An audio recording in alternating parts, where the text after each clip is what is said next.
Ladies and gentlemen, welcome to the first episode of Rebels in Flux. My name is Chris Netto. I am joined today by Mr. Juan Chavez. He is the channel manager for DTEN. Juan, how are you? I am doing great, Chris. Thank you for having me. And how are you doing today? I'm doing good, man. And I am happy to have you on here because we met for the first time at Infocom. I want to get to know a little bit about you because you're a very energetic, very outward guy. That was very impressive going to your booth and how positive you were. And in this industry, there's car salesmen, and then there is just general positive people, and then there's people that just fake it. You're generally a positive person. I like the vibe that you were brought at Infocom. So I did a little homework because I'm kind of a person who kind of does that. Your background is very interesting. You did not come from a tech background. You spent some time in the sports industry. Is that correct? That is correct, Chris. So prior to working in tech, I did some time with the San Jose Earthquakes, which is Major League Soccer. And then after that, I moved on to the Oakland Athletics, part of Major League Baseball. Was an account executive for business development there for about a year. And then I went on to Google as a partner operation analyst. And then now I'm here at DTEN. Do you miss the sports background? Because I have to add, I spent 1 year as an intern for an NFL team, and I absolutely loved it. Do you miss the sport, the energy behind a sports team? I mean, absolutely. I think the thing about sports is you get paid to watch sports, so you can't really beat that. Now, what I don't miss is the pay. As an intern, I really didn't get much there. I got the experience, but you're right. I got an A or a P for passing because I think it was either pass or fail with that sort of stuff. So I got a P and some credits that I paid for, ironically, to be with the football team. So that was pretty cool. So I wanted to get a feel, and to let our audience know who you are and where you came from. How long have you been with DTEN? I've been with DTEN since December 2018, so going on about 8 months. Fun ride so far? I love it. I started out here as an account executive, and after 4 months, I got promoted to the channel manager. So I'm loving the opportunities to progress with the company. Yeah, hustling. I like that, man. That's good. So let's start with what DTEN does. DTEN, define DTEN for me, please. So when I think of DTEN, I think of our motto, be present anywhere. So our philosophy here at DTEN is to provide an experience for video conferencing platforms that allows people to just simplify the room, and instead of having all these wires running around the room, is our CEO really had an awesome idea to kind of make an all-in-one solution where instead of having all these wires, you put one of our displays in there and boom, that makes it into a video conferencing room. Awesome. So you guys have, well, I'm going to say you guys as in DTEN, but there are many different definitions as to what collaboration is. So my question to you, and I'll pose this to you as a manufacturer, how do you define collaboration today? Collaboration to me means having people all over the world, having them in the same space and allowing everybody around the world to express themselves in the same space. And so that's kind of what our solution allows us to do, is to have people all over the world and still be present in that room, regardless of where you're at, geographically speaking. Yeah, well, I mean, you guys are doing a good job of that. One of the things that I found very interesting in getting to know DTEN and asking questions, you guys don't refer to yourselves as a whiteboard company, especially when you're talking about the D7. The D7 is something that's a little different. So as a company, you guys are trying to separate yourself from the masses, like everybody else is. I mean, let's be honest. What is the key differentiator for a company like DTEN? I would say our biggest differentiator for our company is the fact that it's an all-in-one solution. There's a few out there, but the biggest is that our camera and microphone bar is modular, which means you can literally just go up to it and boom, pop it off. And I think that allows us to kind of introduce the new way of thinking about video conferencing solutions. Whereas before, a display doesn't work, you just scrap it. Our mentality is if that bar or that PC doesn't work, it pops out. And I think that's what separates us from anybody else is that if something's not working, we can actually just replace that part and that display will work again. So I would say that's the biggest thing that makes us different from the pack. Yeah, that's one thing that I noticed is there's modularity with your products. You could pop out, hot swap the computer out of the back, pop it out, replace it, your mic bar and your camera on top.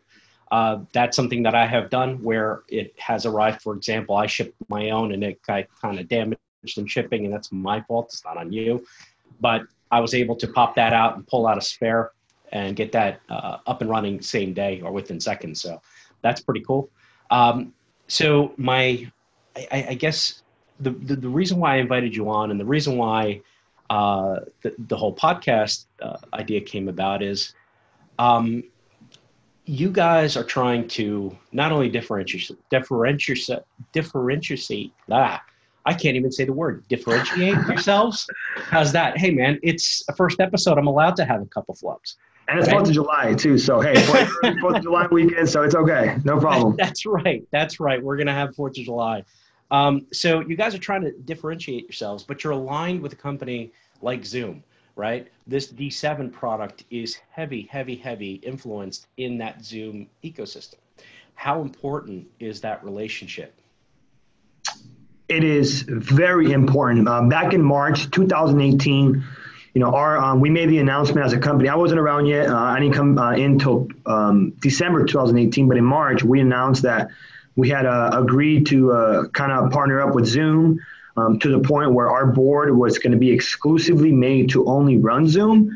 And if we fast forward to now, this relationship has obviously allowed us to go into a lot of enterprise businesses that we would not have gotten access to.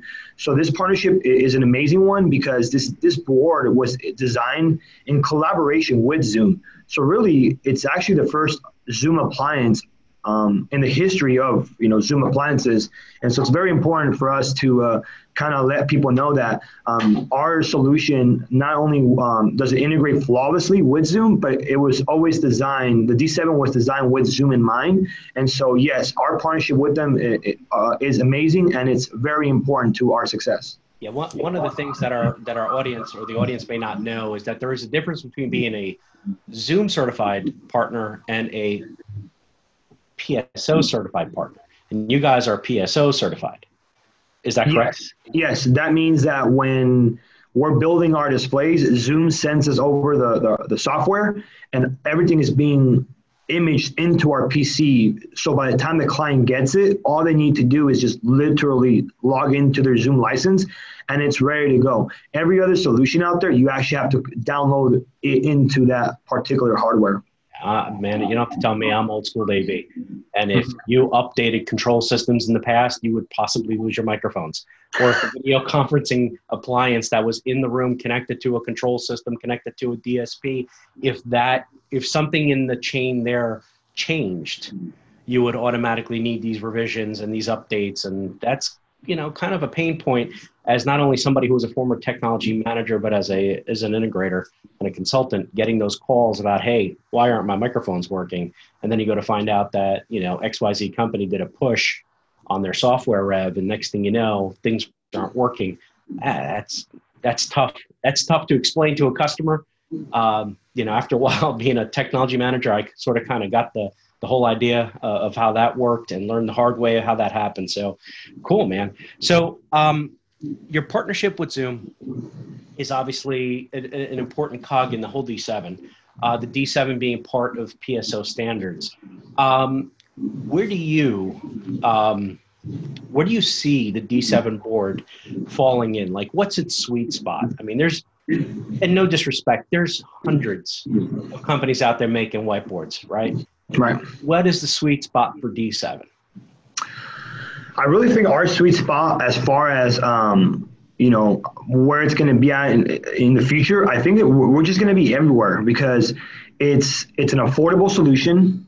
It's priced under $4,000, and what this is going to allow companies to do is, instead of when anybody wants to roll out new conference rooms, new solutions, instead of making it a 4-year project, they can just move it up to a year, buy our solution, and fit more rooms with the same budget instead of having to wait years to kind of open up the budget. So I just see us fitting anywhere in huddle spaces. Our 75 inches will be out by shipping out in October. So that's going to allow us to get into the bigger conference room. So I really don't see us being limited to any one particular space. I just see us, we're in CEO's office, we're in huddle spaces, we're in large size conference rooms. So I really just see us being everywhere. And I really see us taking over the market because our product just works. It may not be the most sophisticated one, but you know what? If you turn on Monday, Tuesday, Wednesday, Thursday, Friday, Saturday, or Sunday, it's going to work for you.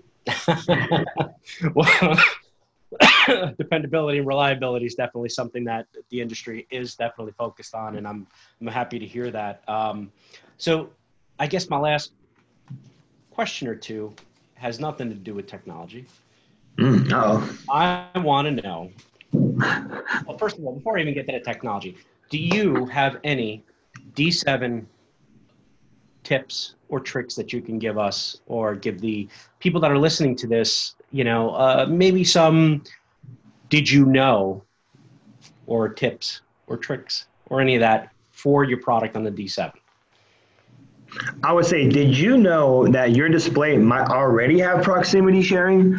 So one of the things that I tell people all the time is that if you're connecting any kind of cable to our display, or even in general in your conference room, you're kind of a little behind. So when you get our display, what I would recommend you doing is the first thing you do, open up your Zoom app, desktop app, press screen share. And if it doesn't ask you for a share key and it spits the image right into your display, that means that you have proximity sharing already in your display. And what that means is you can say goodbye to ever having to connect an HDMI cable or a USB cable to do digital sharing. So just to break that down, if you're plugging a cable into a D7, you're doing it wrong. Yes, very wrong. Excuse me. That's awesome. I'm sure a lot of people, will look for that sort of functionality in an all-in-one board, having the wireless capability. So now on to the Juan questions.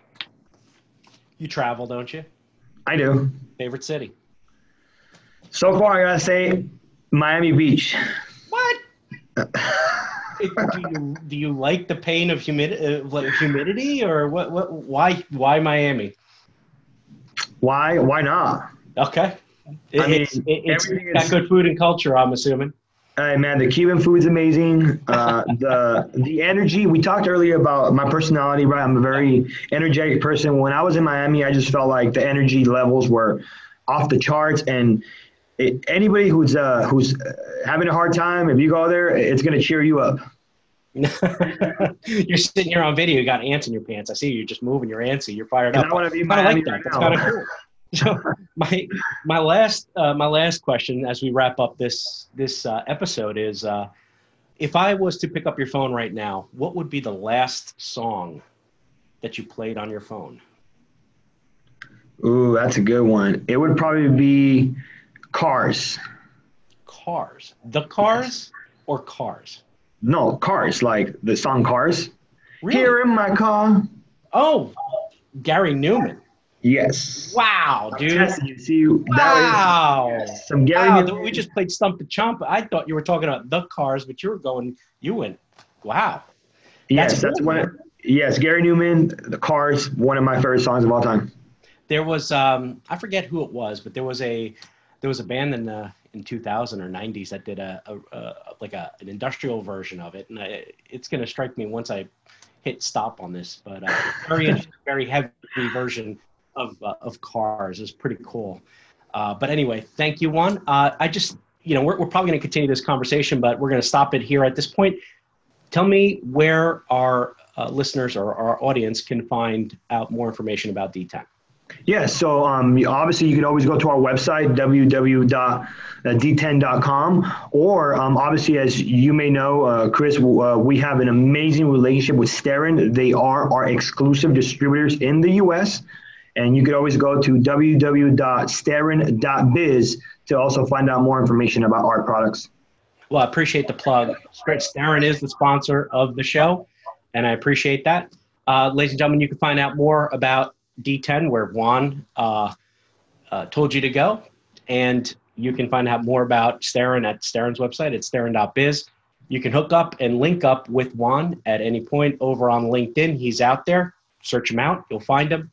Good guy, good conversation, knowledgeable person who is also energetic and very enthusiastic about his product. Thank you, Juan, for joining us. My name's Chris Neto. I am the host of Rebels in Flux, and you can find me on the Twitters at Chris_Neto. Thank you, everybody, for listening. Thank you, everybody, for watching. This has been Rebels in Flux. Hey, everyone. Just when you thought this podcast was over, here I am again. We're going to do our version of the whole Marvel end credits. So this is the first end credits, and hopefully the only end credits of this, and I don't have to do it again. I went online and kind of talked about how Rebels in Flux was coming and the podcast is coming. I thank you so much for being the first, listeners or the first people to actually listen to or watch the first episode. Super appreciative of that. Unfortunately, the one thing I don't have is swag. So I went back to Starin and I asked him, hey, when can I start getting some fidget spinners, some hats, t-shirts, mugs, all the cool stuff that, we can give away. I don't have any of that right now. But what I did get was, hey, if you want, since this was a D10 or D7 conversation that you guys have, offer them the Elite Pilot Program, which is something that they haven't offered to end users through our Elite resellers. So if you are a reseller or if you are an end user and you'd like to grab one of these D10, D7 boards via the Elite program, just click on the link below. There'll be a promo code. You type in the promo code Rebels and the information, and we'll get you a D7 to your front step. No risk. And what does that mean? You're going to get about $600 off. No, not about. You will get $600 off the $3,999 MSRP. So it's a good deal. You get roughly, it'll come out to be about $3,300 or $3,400. It's no risk. You try it. You like it. If you don't like it, you let us know. But it's there. It's something that they offered me. I might as well pass that on to you. I'm not the sales guy. I'm just basically a marketing development manager for them. But go ahead, take the opportunity, take the code, take what you can until I get the stickers, the mugs, and the fidget spinners. Thank you again for listening to Rebels in Flux. This was our first episode. Hopefully you liked it and come back for episode 2. My name's Chris Neto. Thank you for watching.